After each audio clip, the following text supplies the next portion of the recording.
Zdravím vás pri novom videu na kanáli Top Network.sk.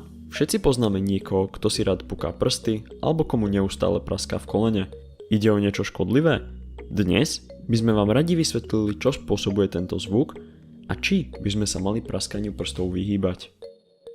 Pukanie alebo praskanie prstov je vlastne pukanie a praskanie kĺbov. Kĺb je pohyblivé spojenie dvoch kostí, ktoré sa v kĺbovom púzdre dotýkajú plochami pokrytými chrupavkou. Súčasťou kĺbového púzdra je synoviálna vrstva, ktorá vystieľa vnútro kĺbu a zároveň produkuje tekutinu, ktorá vyživuje chrupavku a znižuje trenie.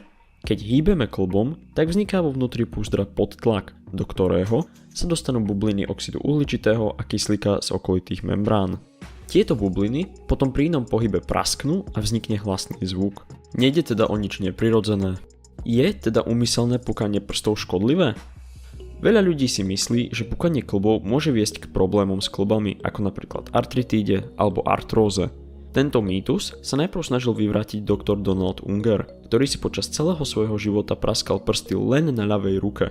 Po 60 rokoch svoje ruky porovnal a nenašiel žiadne rozdiely na kĺboch týchto rúk. Tomu sa hovorí oddanie svojej práci.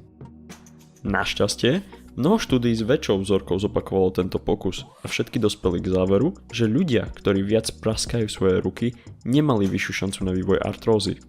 Vieme nejako zabrániť opotrebovaniu kĺbov?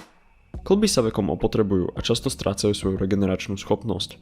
To však vieme samozrejme oddialiť, a to rovno niekoľkými spôsobmi. Kĺby majú veľmi dobrú regeneračnú schopnosť, potrebujú však na obnovu správne podmienky. Preto musia často ľudia s kĺbovými problémami brať doplnky výživy, aby sa ich kĺby správne regenerovali. Zároveň pravidelný pohyb a cvičenie je tiež veľmi dôležité pre čo najdlhšie zachovanie zdravých kĺbov. Avšak, aj keď primeraná námaha posilňuje, nadmerná námaha môže kĺby poškodiť a viesť k zbytočnej bolesti. Preto treba počúvať svoje telo a neignorovať jeho limity. Na záver by som rád skonštatoval, že aj keď praskanie prstov kĺby nejak nepoškodzuje, aj tak nejde o najpríjemnejší zvuk a v spoločnosti iných ľudí by sme sa mali tomuto zlozvyku vyhýbať.